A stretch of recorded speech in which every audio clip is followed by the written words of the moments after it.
Voy a emprender mi primer viaje a Rusia, un país que llevo años queriendo visitar. Porque si te fascinan las historias de realeza y de poder, no hay un sitio mejor. Esta es la Plaza Roja. Es un espacio vasto y diverso. Esa es la imponente fortaleza del Kremlin. Ahí hay un centro comercial gigantesco. Y allí se encuentra la Catedral de San Basilio. La Plaza Roja es el centro de un país que se extiende hasta China. ¿Y cómo se gobierna una nación tan grande y desconcertante? Pues bien, en Rusia, durante más de 300 años, una familia lo consiguió, la dinastía Románov. Es como si en Gran Bretaña la Casa de los Estuardo se hubiera mantenido en el poder hasta el siglo XX. Voy a seguir los pasos de los Románov, los monarcas más poderosos de la historia europea moderna. Una dinastía plagada de personajes extraordinarios. Pedro el Grande, el visionario que creó una armada de la nada. ¡Listos para el ataque! Y transformó un país en un imperio. Catalina la Grande, la emperatriz de los palacios resplandecientes. La modesta princesa alemana que se convirtió en la mujer más poderosa del mundo. Alejandro I, que gobernó el país cuando atravesaba sus peores momentos. Derrotó a Napoleón y condujo al ejército ruso victorioso hasta París. Pero detrás de esa fachada tan espectacular se esconden historias de intrigas, traiciones, escándalos y hasta asesinatos. A pesar de sus esfuerzos por colocarse a la cabeza de la Europa moderna, los Románov no lograron cambiar un sistema que sometía a millones de sus súbditos a una esclavitud medieval. Hasta que fue demasiado tarde. Cuando llegó su fin, este fue brutal. Fueron masacrados por una revolución que conmocionó al mundo entero. Para comprender el triste final de los Románov, hemos de entender toda su historia. La historia de una familia real que ejerció un poder sin precedentes sobre su pueblo. Quizá nos podríamos plantear qué habríamos hecho nosotros en su lugar, con un poder personal tan absoluto.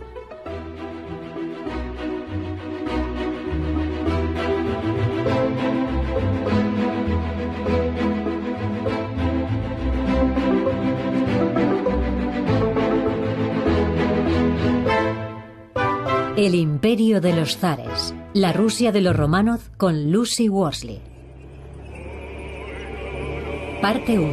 Reinventar Rusia.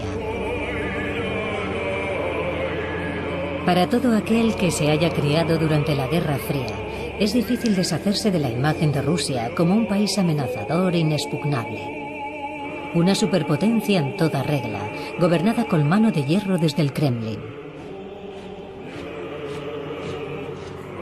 Tenemos grabadas en nuestra mente las imágenes de su poderío militar desplegado en la Plaza Roja de Moscú. Sin embargo, la era de los Románov comenzó con un vacío de poder. En este episodio veremos cómo en poco más de un siglo la dinastía imprimió un nuevo rumbo a Rusia.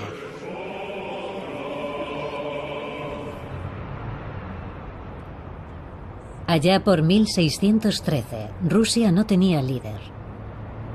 El país llevaba años viviendo la anarquía desde la caída de la anterior dinastía real, los Rúrica.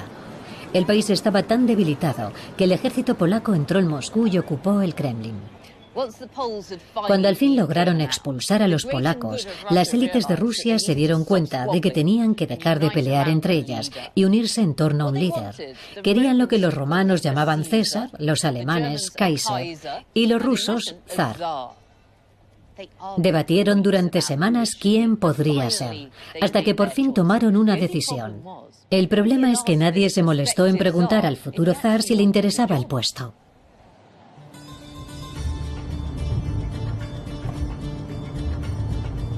Los poderosos del momento formaron una delegación en Moscú para buscar a su esperado líder y comunicarle la buena nueva. Entre ellos había nobles y clérigos importantes, las fuerzas vivas de Rusia o de Moscovia, como se conocía también el país. Recorrieron más de 300 kilómetros hacia el norte, atravesando zonas rurales que todavía eran peligrosas y en las que reinaba una relativa anarquía. Y este era su destino: el monasterio Ipatiev, que domina el poderoso río Volga.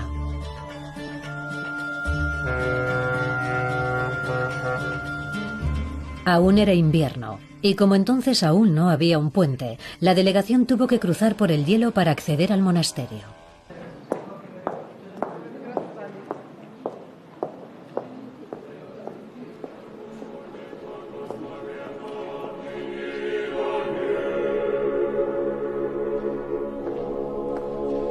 Aquí se alojaba el objetivo de la expedición: un chico de 16 años llamado Miguel Romanov.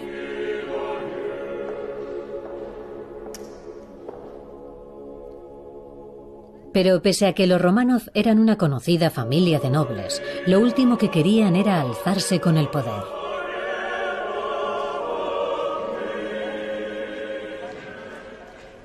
Cuentan que cuando ofrecieron la corona a Miguel Romanov, este se echó a llorar. No se sentía a la altura de semejante tarea. Su madre estaba furiosa con la delegación. Les espetó: «Niet, no deberíais haberle ofrecido a mi hijo un cargo tan peligroso». Pero los miembros de la delegación dijeron: «No depende de nosotros, no depende de vosotros, es Dios quien quiere que lo haga». Tras varias horas de deliberaciones, Miguel y su madre se resignaron y aceptaron. Por supuesto, independientemente de la voluntad de Dios, hubo otros factores que desempeñaron su papel en la elección de Miguel. Miguel Romanov venía de una familia de nobles de alta alcurnia.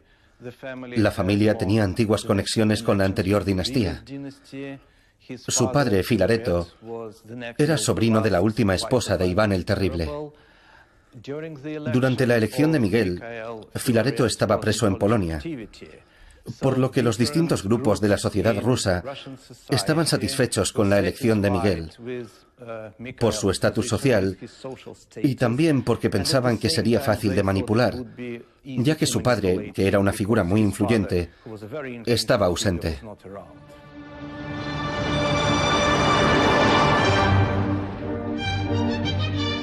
Bajo un fuerte despliegue de seguridad, Miguel viajó a Moscú para ser coronado. En una extravagante ceremonia que atrajo a toda la nobleza y al clero de Rusia, recibió el importante sello de aprobación divino en la Catedral de la Dormición del Kremlin. Este es el equivalente ruso de la Abadía de Westminster. Todos los zares y emperadores acudían aquí para ser coronados. Miguel Romanov no tenía ni 17 años cuando le entregaron la corona, el orbe y el cetro, provocando sin duda un gran suspiro de alivio al pueblo ruso.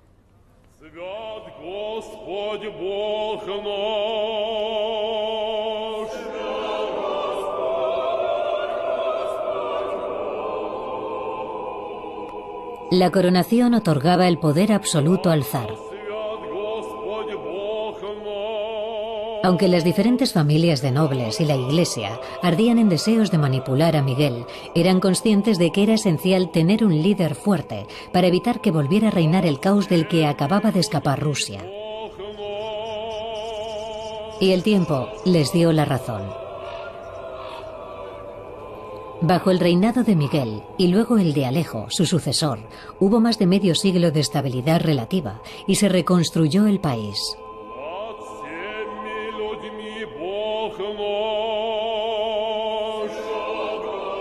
La idea de que el poder de los zares formaba parte de un sistema ideado por Dios ayudaba a justificar su inmenso poder. He venido a la Galería Tetriakov de Moscú para ver un icono que representa el reinado de Alejo y que muestra al propio zar. Lo pintó un influyente artista ruso, Simón Ushakov, y se llama El árbol del Estado moscovita. Esta imagen me recuerda al cuento de Jack y las habichuelas mágicas, por este árbol enorme que crece en la catedral y que está plantado en pleno centro del Kremlin. Sí, y las raíces son comunes. Como vemos, hay raíces comunes tanto para el poder eclesiástico como para el poder del Estado. Los dos crecen juntos y actúan de manera conjunta. Es una idea primordial en la Rusia de la Edad Media. Y aquí tenemos al primer arzobispo de Moscú. Sí, y el primer príncipe de Moscú. Plantando juntos el árbol. Pero me interesa más este personaje. Sí, es el monarca Alejo, o Alexei en ruso, y ella es la zarina. ¿Su mujer? Su mujer, sí, su primera mujer y también sus 2 hijos. ¿Quién tenía realmente el poder entonces, en el siglo XVII? En teoría, el poder de la Iglesia y el poder civil estaban en pie de igualdad, aunque en realidad el poder civil tenía más fuerza, por supuesto, pero eso no está reflejado aquí. Él es el más importante de esta imagen. Claro, evidentemente el poder político pertenecía al zar. Pero no es lo único interesante de esta obra. A pesar de su gran belleza, según los cánones occidentales, se podría considerar prerrenacentista. Incluso a finales del siglo XVII, los visitantes extranjeros consideraban a Rusia como una nación casi medieval, y no solo por su arte y su fervor religioso.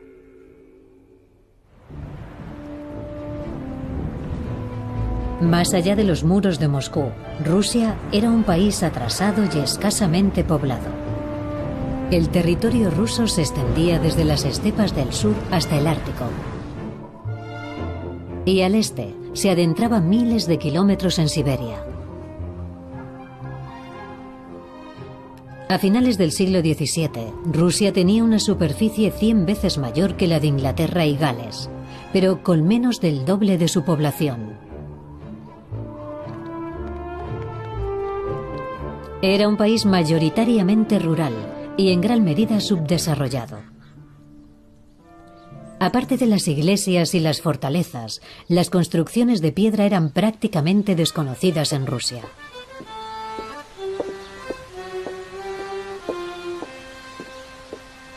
Las cabañas y la indumentaria de los campesinos apenas había cambiado en siglos. En el Museo de Arquitectura de Madera de Kostroma hay algunos ejemplos. Me he probado un vestido tradicional llamado sarafán. Si bien la vida rural parece idílica en un día soleado, la mayor parte del año es justo lo contrario.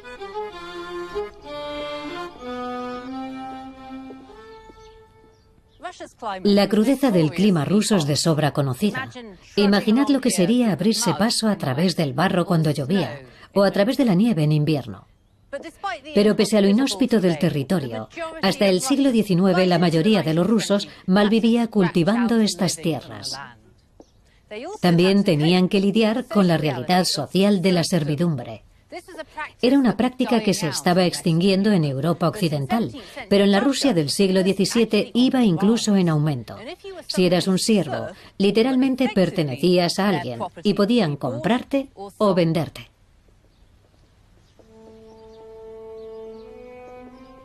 La agricultura era la base de la economía rusa. Y la servidumbre garantizaba a los nobles terratenientes una mano de obra sumisa. Los campesinos no podían marcharse sin más e irse a buscar un sueldo y mejores condiciones de vida a otra parte. La servidumbre seguía vigente y hasta empeoró en el siglo XVII porque le interesaba tanto a la nobleza como al Estado. Los nobles decidieron controlar los movimientos de sus siervos y en cierta medida al Estado también le interesaba mantener a la población en un sitio fijo para que pagaran impuestos y recompensar a la nobleza por sus servicios. Los siervos representaban una fuente de ingresos que ya no existía en Occidente. Pero a finales del siglo XVII, todo indicaba que las cosas iban a cambiar. Rusia tenía un nuevo zar. Quería modernizar el país. Estaba convencido de que el futuro de Rusia pasaba por seguir los pasos de Europa.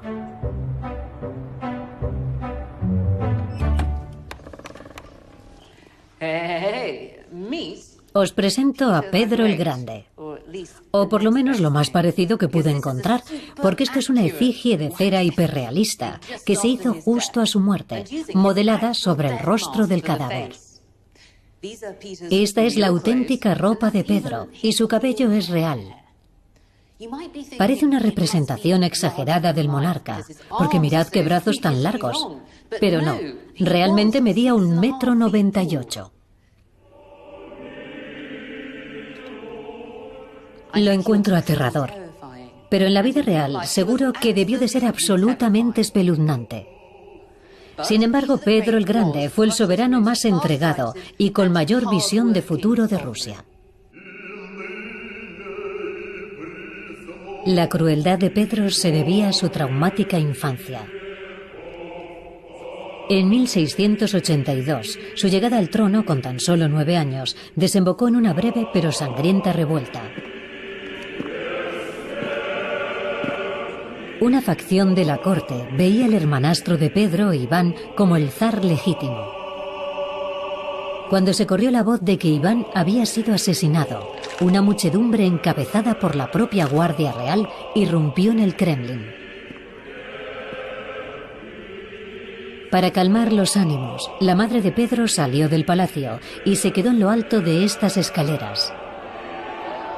Llevaba cogidos de la mano a Pedro e Iván para probar a la muchedumbre que ambos estaban vivos y coleando.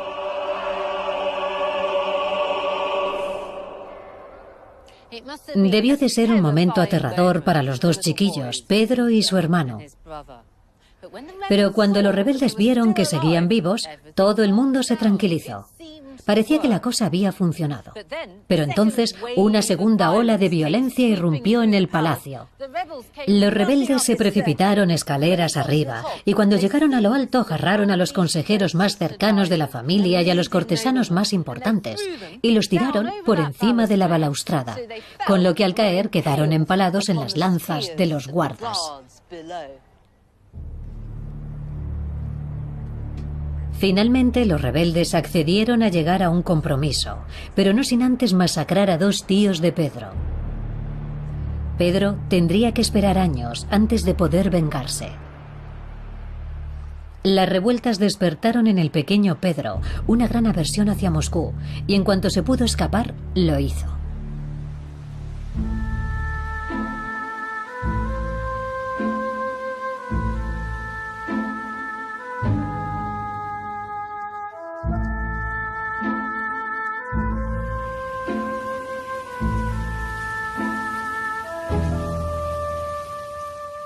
Este es el lago Plescheyevo, a 140 kilómetros de la capital. En sus aguas, el adolescente Pedro se sentía verdaderamente en casa.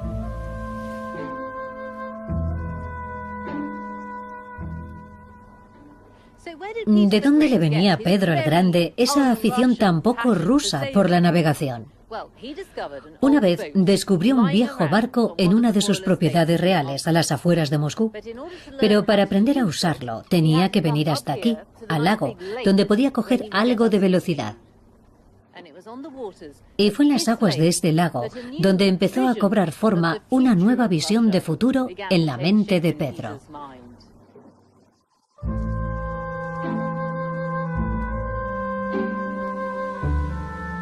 Siempre que podía, Pedro aprovechaba para hacer una escapada al lago. Recurrió a expertos extranjeros, que no solo le enseñaron a navegar, sino también a construir barcos.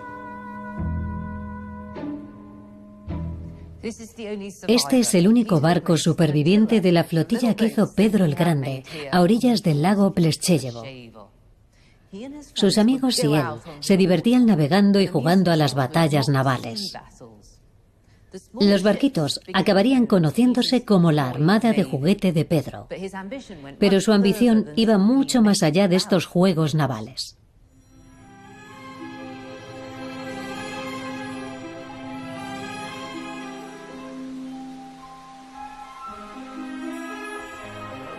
Pedro comprendió que para que Rusia fuera próspera, segura e influyente en el resto del mundo, tendría que convertirse en una potencia marítima.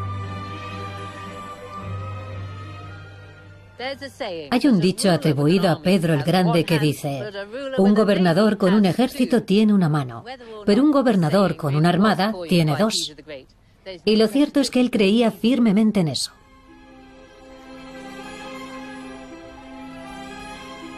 Las potencias europeas, como Inglaterra y Holanda, se estaban enriqueciendo gracias al comercio marítimo. Mientras que Rusia, a pesar de su tamaño, en la práctica no tenía litoral. Solo contaba con un puerto marítimo en condiciones en el extremo norte, y la mitad del año estaba congelado. Pero había algo aún más urgente. Dos de sus países vecinos, Suecia al oeste y Turquía al sur, tenían unas marinas formidables. Rusia necesitaba su propia flota. Necesitaba expertos navales. Y necesitaba un nuevo puerto marítimo que le abriera las puertas del mundo. Pedro el Grande se comprometió a lograr todo eso para Rusia.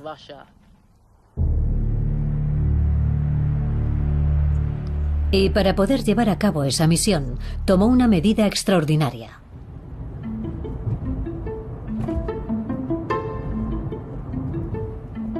En 1697, a los 24 años, Pedro dejó su reino en manos de sus consejeros y se dispuso a pasar un año sabático en Europa. Su objetivo era estudiar ingeniería naval y los últimos avances de la ciencia marítima. Su viaje se dio a conocer como la Gran Embajada de Pedro. Pasó varios meses en Holanda, donde estuvo trabajando en un astillero.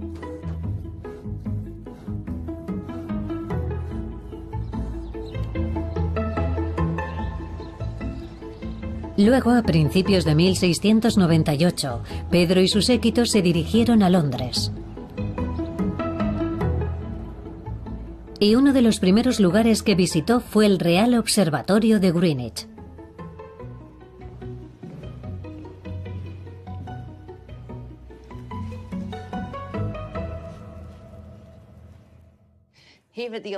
Pedro el Grande visitó el observatorio de la mano del primer astrónomo real, John Flamsteed.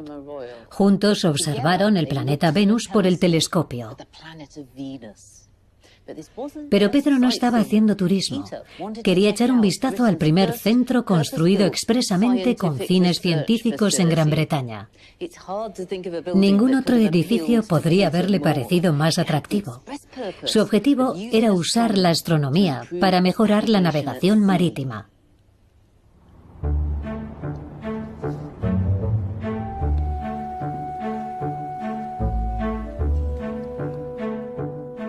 A lo largo de los siguientes meses, Pedro se empapó de la ciencia y la tecnología más punteras. Visitó la Real Sociedad, la Real Casa de la Moneda, la Torre de Londres, la Universidad de Oxford y la fundición de cañones en el Arsenal de Woolwich. Durante su estancia en Londres, Pedro el Grande se alojó cerca de este recodo del río, en Deptford. Le gustaba ese sitio porque estaba al lado de los astilleros y en ocasiones se dejó ver trabajando en ellos. Se decía que el zar de Moscovia era capaz de trabajar con sus manos tan duro como cualquier campesino. Pero Pedro no era el típico constructor naval. Era un invitado del rey Guillermo III, que le hizo un regalo muy especial: un moderno barco de alta velocidad llamado el Transporte Real.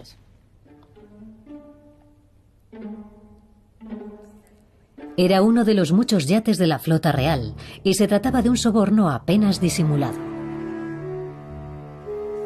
Guillermo veía a Rusia como un socio comercial potencialmente lucrativo. Pedro no tardó en hacerse amigo del diseñador del buque, el marqués de Carmarthen. Y ese marqués también compartía otra de las grandes aficiones del joven zar. El marqués y Pedro se hicieron amigos de borrachera, ¿no? Creo que descubrieron que eran almas gemelas. Se hicieron muy amigos y pasaron mucho tiempo juntos. Y sí, la bebida tenía un papel importante en su amistad. Creo que todos sabemos cuál era su cóctel favorito. Coñac a la pimienta. Qué idea más curiosa. Desde luego. A ver a qué sabe. Supongo que los ingleses no tenían mucho que enseñar a los rusos en cuestión de bebidas, aunque sí es cierto que Camarden le descubrió esta bebida a Pedro. ¿Con qué esto bebían los constructores navales de Deptford? Así es. Y a Pedro el Grande le gustó. Sí. Vale, coñac con sabor a pimienta. Es repulsivo. No está nada rico. ¿Tú te lo has bebido? Pues la verdad es que no está tan malo como pensaba. Y dime, cuando Pedro estaba en Londres con sus amigos en Deptford, hicieron unas cuantas barrabasadas, ¿verdad? Así es. Uno de los criados que lo acompañó durante su estancia describió su comportamiento como de todo punto censurable. La verdad es que dejaron el lugar donde se alojaban hecho una pocilga. Usaron los retratos y los cuadros como dianas para sus prácticas de tiro. Hicieron leña con las sillas, destruyeron los muebles, camas incluidas, hicieron un boquete en una pared para que Pedro pudiera llegar fácilmente al río y hacían carreras de carretillas con gente dentro entre los setos. ¿Qué pasa? ¿Que nunca habían visto una carretilla antes? Exacto. Para ellos era una novedad, así que lo convirtieron en un deporte. Tengo la impresión de que Pedro era un cúmulo de contradicciones, ¿es cierto? Creo que sí. Por un lado tiene intereses científicos y por otro se comporta como un auténtico loco. Durante su año en Europa, Pedro no solo consiguió un yate real, también compró varios cargamentos de equipo marítimo de última generación. Y quién sabe, quizá unas cuantas carretillas para recordar los momentos felices que vivió en Deptford. Contrató constructores navales y marineros europeos para que aportaran su experiencia a Rusia y para enseñar a los rusos las habilidades que su séquito y él habían aprendido en Holanda e Inglaterra. Pedro también le cogió gusto a la vida en las ciudades europeas modernas y prósperas. Vio cómo se comportaba la gente, cómo vivía y cómo vestía. El contraste con el conservadurismo y las supersticiones de su patria era muy acusado. Pero en agosto de 1698 se vio obligado a volver precipitadamente a Moscú.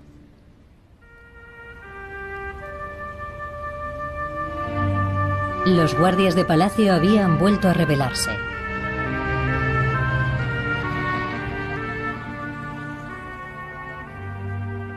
El alzamiento fue rápidamente reprimido, y esta vez no hubo pactos ni concesiones. Pedro los castigó sin contemplaciones.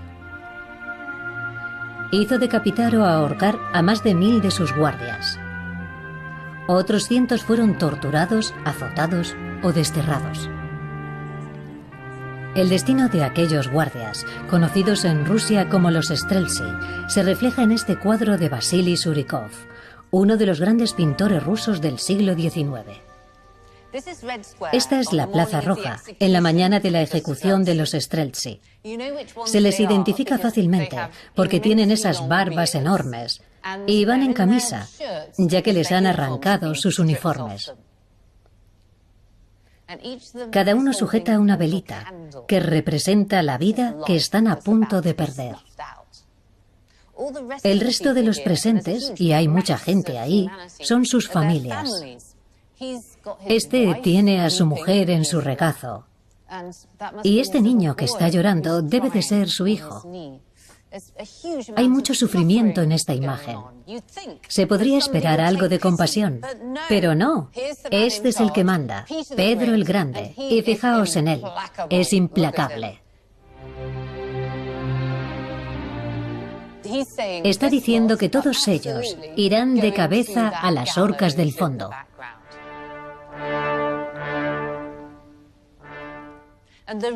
La determinación de Pedro se debe a que en su día él fue este niño que está llorando aquí. Estos son los mismos hombres que asesinaron a 2 de sus tíos. Pero el auténtico mensaje del cuadro es que los Streltsy representan a la vieja Rusia. Están sucios, desaliñados y son supersticiosos.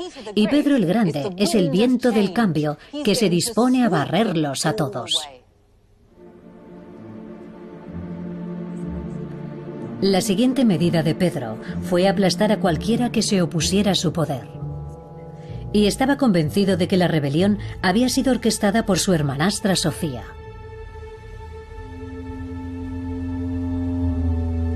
No ejecutó a Sofía, pero hizo algo casi parecido. La obligó a meterse a monja y a pasar el resto de su vida prácticamente aislada en una celda de este convento, el Novodevichy de Moscú.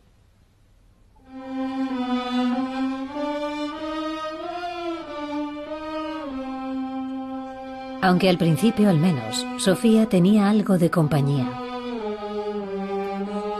Pedro mandó colgar los cadáveres de los Streltsy rebeldes justo delante de sus ventanas. A continuación, Pedro se ocupó de las élites de Moscú.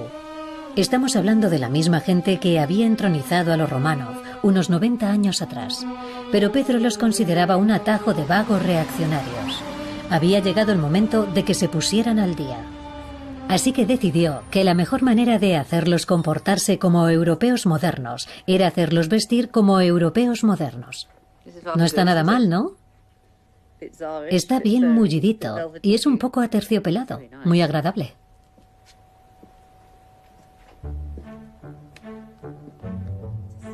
Para hacerme una idea de lo revolucionaria que fue esa medida, he venido al famoso estudio de cine Mosfilm de Moscú. Aquí se han filmado muchas películas de época. Y mientras admiro el vasto departamento de vestuario, nuestro intérprete Misha se ha prestado a probarse unos modelos rusos tradicionales para que veamos lo que supuso la orden de Pedro sobre la indumentaria.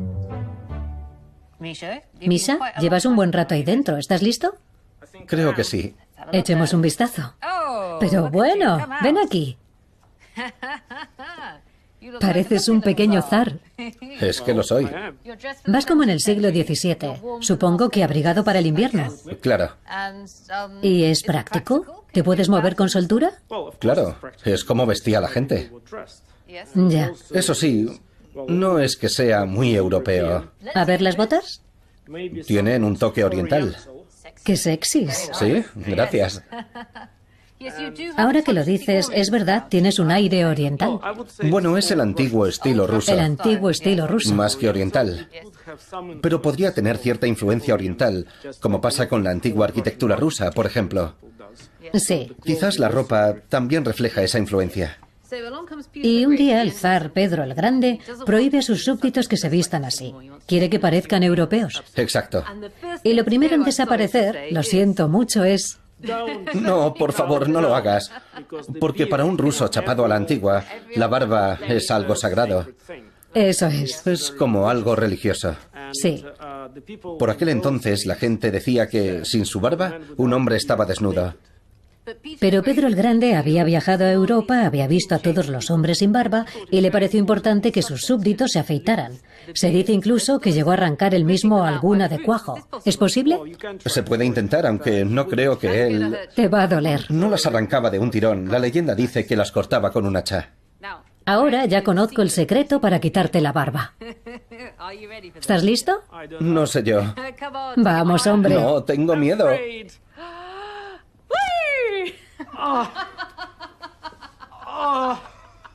Te estás riendo. Aún me queda el bigote. No está todo perdido. Pues ya no. No.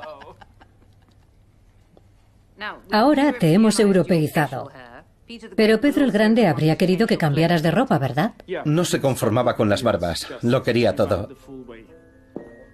Pues venga, vuelve ahí.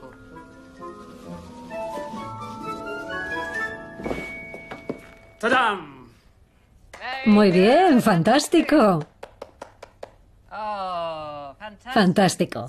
Ya estás completamente europeizado. Pero me llaman la atención los zapatos. Parecen para bailar y no para caminar por la nieve. Tienes toda la razón. Son pésimos para la nieve. Me congelaría los pies. Y como aristócrata ruso, ¿cómo te sientes? Estoy muy descontento porque estaba acostumbrado al estilo ruso de toda la vida. Tan abrigado Ya. que me permitía dar paseos. Por la nieve. Por la nieve, sí. Podía ir a visitar mis tierras y dar órdenes a mis cientos de miles de siervos. ¿Y tu barbilla? ¿Pasas frío? Me siento desnudo, Lucy. Y como aristócrata de principios del siglo XVIII, ¿qué puedes hacer? Pues la verdad es que poco podían hacer los aristócratas. Los clérigos y la gente de campo, los campesinos, como les llamaban entonces, seguían llevando barba. Tenían la opción de pagar por llevarla. Aquí tengo una ficha que demuestra que yo, o quien fuese, pagó el impuesto sobre la barba. Se llevaba colgada del cuello para demostrar que habías pagado el impuesto. Y eso te autorizaba a lucir tu barba rusa. Mira, tiene una barba diminuta. Creo que te debo algo, ya que has pagado el impuesto sobre la barba. Puedes recuperar tu barba. Gracias, muchas gracias. Que disfrutes de ella.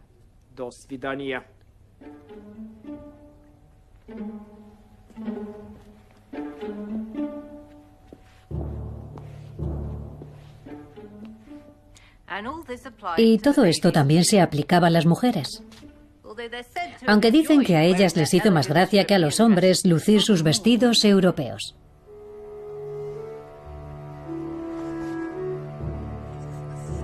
El ataque de Pedro a las tradiciones de la vieja Rusia dejó a la capital tiritando, pero el zar ya estaba planeando la que sería su decisión más audaz. En el año 1703 Pedro hizo las maletas y abandonó Moscú una vez más. Por favor, preparen sus billetes y presten atención a los avisos de megafonía.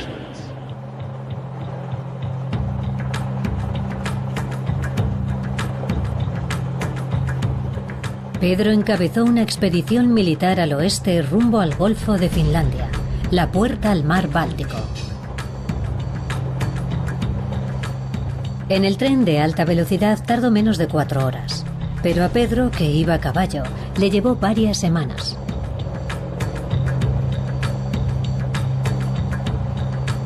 Se estaba adentrando en un territorio que apenas había sido cartografiado, un pantanal con algún que otro asentamiento pesquero aislado.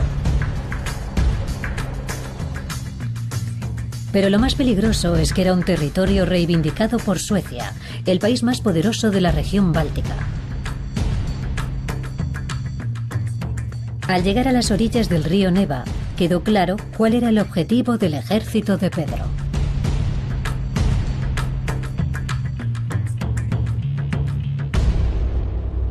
Pedro había encontrado su vía al mar, el punto de partida de una nueva Rusia marítima.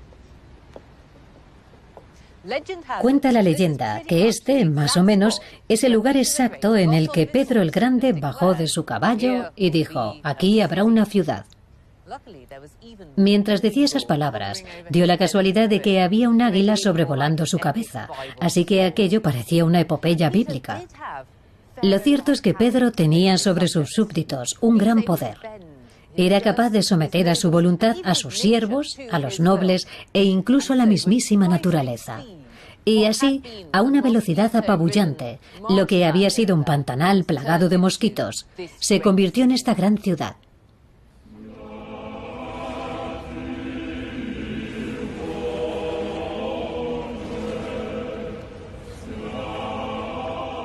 Pedro la bautizó como San Petersburgo. La ciudad se convirtió en el hogar de la dinastía Románov, eclipsando a Moscú durante más de 2 siglos. El primer edificio que mandó construir fue la fortaleza de San Pedro y San Pablo. San Petersburgo comenzó siendo una base militar, porque Pedro había declarado la guerra a Suecia. Parecía el momento oportuno. Suecia tenía un nuevo rey adolescente, Carlos XII, y Pedro esperaba aprovecharse de su inexperiencia para convertir a Rusia en una potencia báltica. Creo que pensaba que el joven rey de Suecia sería un objetivo más fácil que sus ilustres antecesores, pero no dejaba de ser un proyecto arriesgado. Nada indicaba que Suecia fuera una potencia en declive. Y además, detrás de Suecia estaba todo el poder diplomático de Luis XIV de Francia, la mayor potencia internacional de todas. Los suecos eran clientes de los franceses, diplomáticamente hablando, así que aquello era peligroso. La guerra con Suecia dio a Pedro la excusa para realizar el que quizá fuera su sueño más antiguo. Con acceso al mar Báltico, San Petersburgo se convirtió en la base del siguiente gran proyecto de Pedro: construir una marina.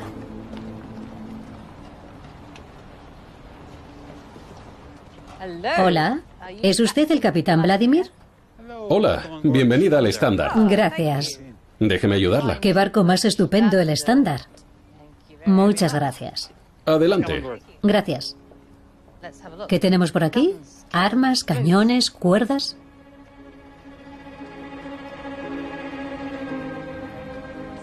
Esta fragata es una réplica del buque insignia de Pedro el Grande, su mayor orgullo, el Estándar. Pedro zarpó en el año 1703 en el Estándar original, inspirado en el transporte real, el buque inglés que le regaló Guillermo III. ¿Listos para zarpar? El Estándar era el mayor de los 10 buques que Pedro logró construir en tan solo 5 meses. A medida que avanzaba la guerra con Suecia, la flota tuvo que construirse a una velocidad récord. ¡Mira qué valiente! ¿Cómo se dice fantástico en ruso? Fantastic.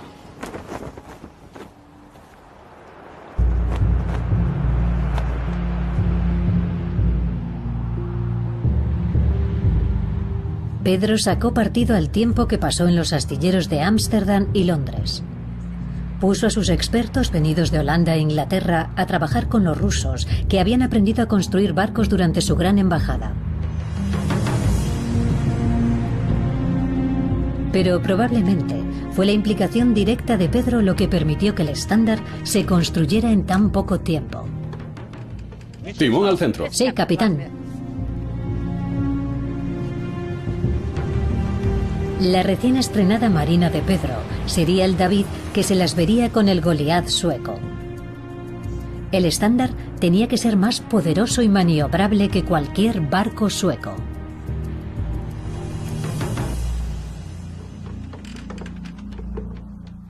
Capitán Vladimir, en el año 1703, cuando se construyó el Estándar, ¿era un buque muy moderno?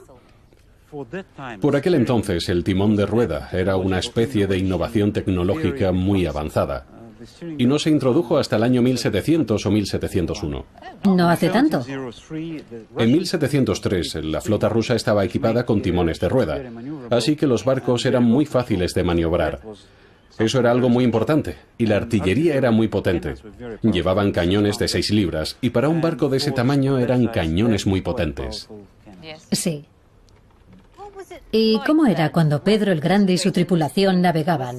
¿Quién estaría aquí? ¿Qué harían? 150 personas, 28 cañones, 4 personas por cañón.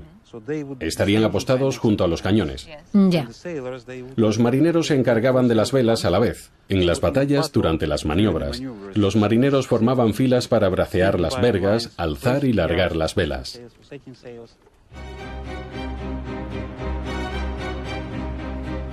Pedro contaba con que los nuevos buques y sus tripulaciones darían una sorpresa a los suecos. Y así fue. ¡Listos para el ataque! Para defender Kronstadt, la base naval rusa en el Golfo de Finlandia, el Estándar no tardó en ser movilizado para intercambiar fuego con la Marina de Guerra sueca. Durante los 6 años que siguieron, en lo que se daría a conocer como la Gran Guerra del Norte, Pedro usó todas sus fuerzas por mar y tierra para consolidar su posición en la región báltica. Y en varias ocasiones hasta acompañó a sus propios hombres a la batalla. ¿Usted lo admira? Es mi héroe, porque pensaba más en el país que en sí mismo. No le importaba tanto su fortuna personal. Su vida tenía un cometido claro, una misión. La Gran Guerra del Norte duró 2 décadas.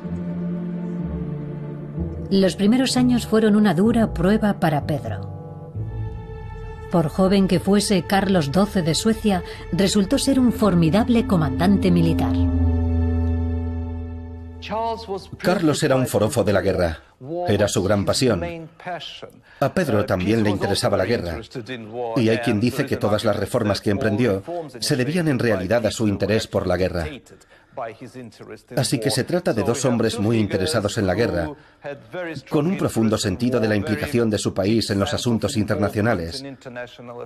Por tanto, el conflicto era inevitable.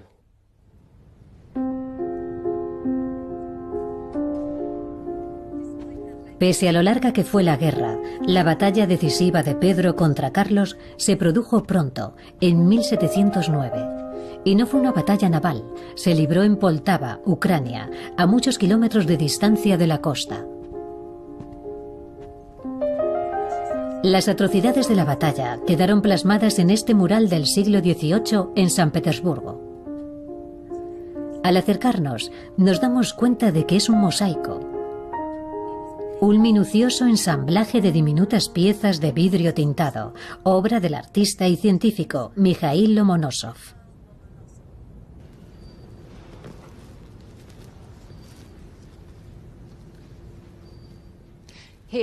Aquí tenemos a Pedro el Grande, con su característica melena, y ha desenvainado su espada para decapitar a unos cuantos suecos. Dirige personalmente a sus tropas, que es lo que hizo en 1709. El líder del otro bando es el rey Carlos XII de Suecia, al que vemos aquí. Va en una silla de mano, porque se ha hecho daño en un pie antes de la batalla. También podemos ver que parece mucho más pequeño que Pedro el Grande en esta imagen. Y en esta escena, un ruso sediento de sangre con sus dientecillos blancos está a punto de ensartar a un pobre sueco con su espada. Fue una victoria decisiva para los rusos, pero no solo por su valentía, sino por su aplastante superioridad numérica.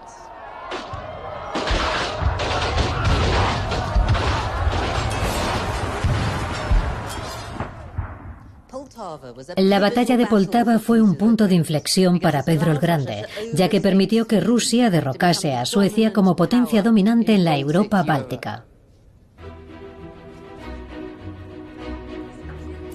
La seguridad de San Petersburgo estaba garantizada. Y en 1712, solo 3 años después de su victoria en Poltava, Pedro hizo de San Petersburgo la nueva capital de Rusia.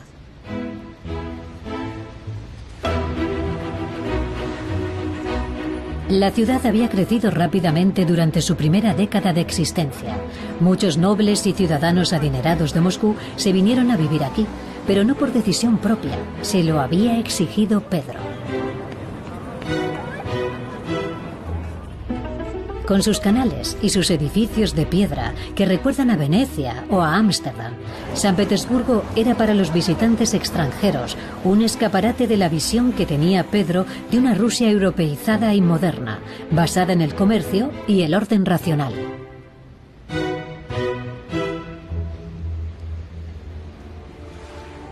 Pero la gran ironía es que la ciudad solo existía gracias al poder autocrático y despótico de Pedro. Y a la tradición medieval de la servidumbre, que de hecho reforzó.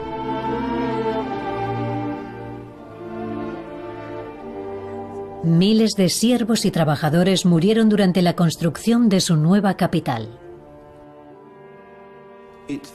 Se dice que San Petersburgo es una ciudad erigida sobre huesos humanos, y no cabe duda de que fue una proeza extraordinaria ponerla en pie, porque la mayor parte del terreno no era edificable.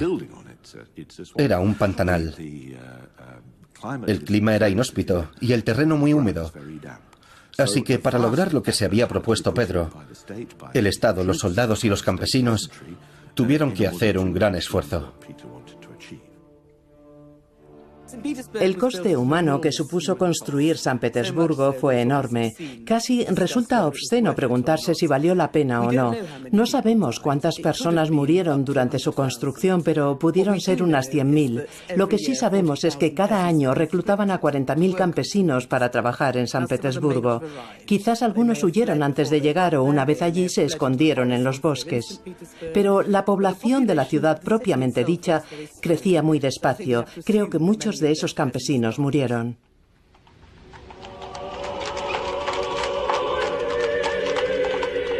La crueldad de Pedro no se detenía en las puertas del palacio. Cuando se cansó de su primera mujer, Evdokia, la mandó a un convento en Moscú.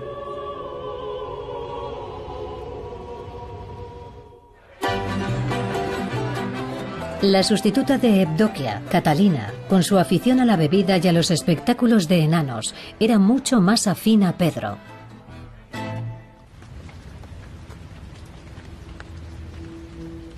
El hijo mayor y sucesor putativo de Pedro, Alejo, era un problema para su padre. A sus 20 y tantos años, Alejo no parecía capacitado, ni tenía el menor interés en seguir los pasos de Pedro.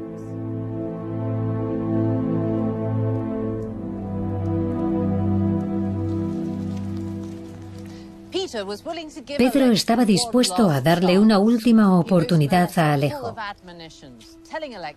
Le escribió una carta llena de recriminaciones, instándolo a sentar la cabeza. De lo contrario, Pedro amenazaba con amputar a Alejo, como un miembro gangrenado. Pues si yo me he sacrificado por servir a nuestro país, ¿por qué dejarías tú de hacer lo mismo?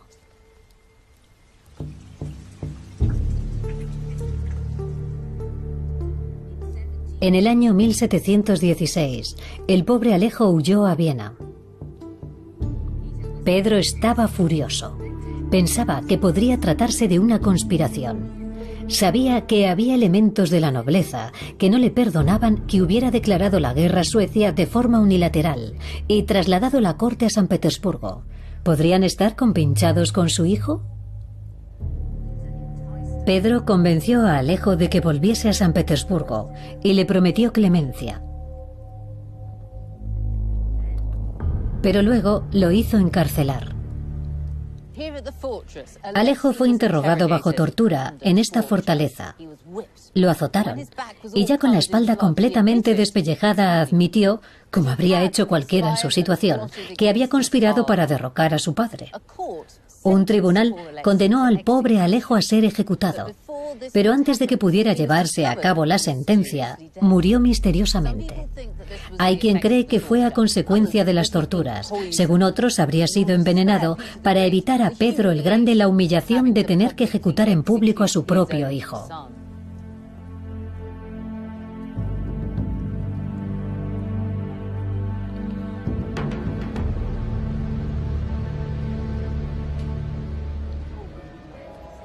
Todos los días, a mediodía, suena un disparo en la fortaleza de San Pedro y San Pablo. Esta tradición se remonta a los primeros días de San Petersburgo, cuando los cañonazos servían para avisar de las inundaciones o para marcar importantes acontecimientos de Estado. En el año 1725, Pedro el Grande oyó este sonido por última vez.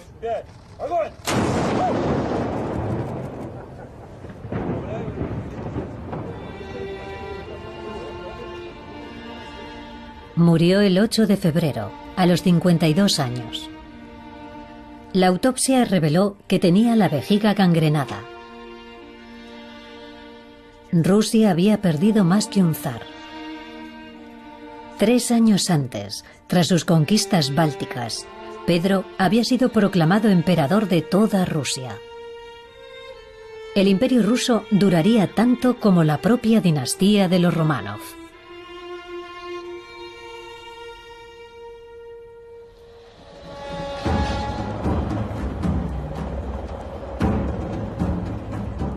En poco más de un siglo bajo el gobierno de los Románov, Rusia había conocido una extraordinaria transformación. Miguel I de Rusia había heredado un páramo desgarrado por la guerra. pero junto a su hijo Alejo usó su poder absoluto para darle estabilidad y continuidad. Pero Rusia habría seguido siendo una nación oscurantista y retrógrada, de no ser por la visión de futuro de Pedro el Grande, la cual impuso a su pueblo sin contemplaciones.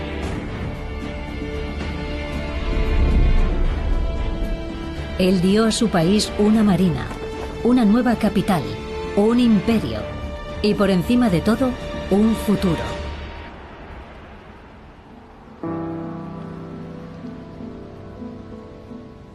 Pedro reinventó Rusia y por eso se le llamó Pedro el Grande.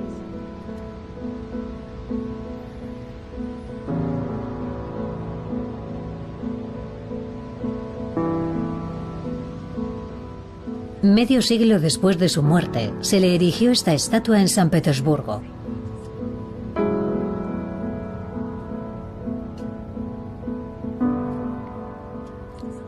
Fue diseñada por un escultor francés, aunque el rostro es obra de su ayudante, una joven de 18 años, que se inspiró en la máscara mortuaria real de Pedro.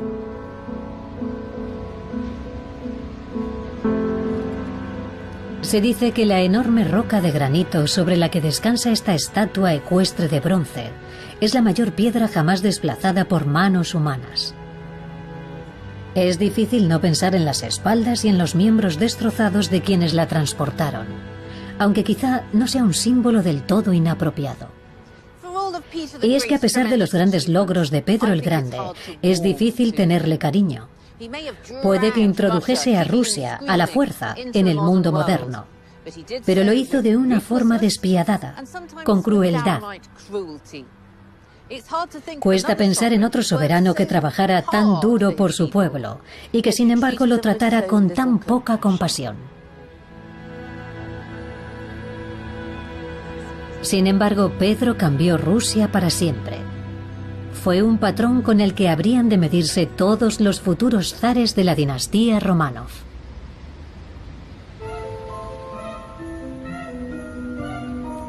Pero hubo una Románov que reivindicó su legado sin ningún complejo. Es la mujer que le erigió este monumento.